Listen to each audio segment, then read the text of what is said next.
করছি যে যেরকম রাতের পরে দিন আসে, তো সেই জায়গা থেকেই আমরা মা দুর্গার কাছে এটা প্রেয়ার করছি যে আমাদের এই খারাপ সিচুয়েশনটাকে যেন এটাকে ওভারকাম করে আমরা খুব শীঘ্রই একটা ভালো জায়গায় যেতে পারি এবং আগের মতোই আমরা সমাজটাকে সুস্থ সফল হয়ে ওঠে এবং আমরা সবাই মিলে একসঙ্গে যেরকম আগে যেরকম আনন্দ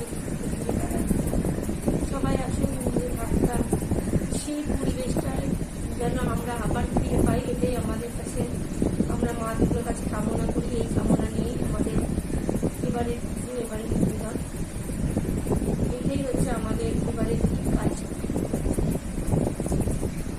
আর এবার আমরা যে প্যান্ডামিক সিচুয়েশন নিয়ে মধ্যে দিয়ে আমরা যাচ্ছি, আমরা আমাদের ক্লাবের পক্ষ থেকে আমরা সবসময় মানুষের পাশে থাকার জন্য চেষ্টা করেছি, হয়তো পুরোটা পারিনি, যতটুকু পেরেছি ততটা করার চেষ্টা করেছি। তো প্রথমে যখন করোনার জন্য আমাদের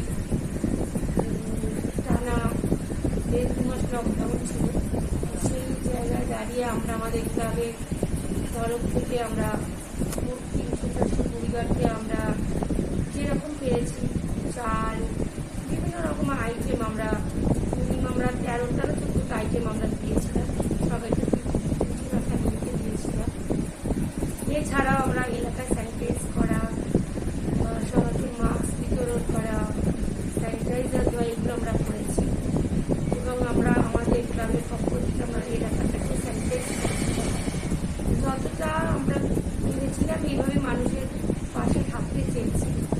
এবং এই করোনার মাঝেও যে আমাদের মধ্যে আর একটা যে ভয়ঙ্কর পরিস্থিতি এসে উপস্থিত হচ্ছে সেটা হচ্ছে আমফান।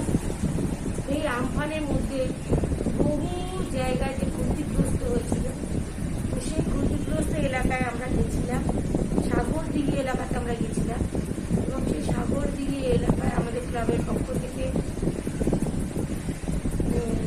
300টা পরিবারকে আমরা বিভিন্ন ধরনের চাল ডাল যেরকম পেরেছি আমরা 10-12 রকমের আইটেম আমরা ওখানেও দিয়ে এসেছি, যতটুকু পেরেছি। হয়তো আমাদের সেটা হয়তো ওনাদের কাছে খুবই নগণ্য, কিন্তু যতটুকু পেরেছি আমরা করেছি।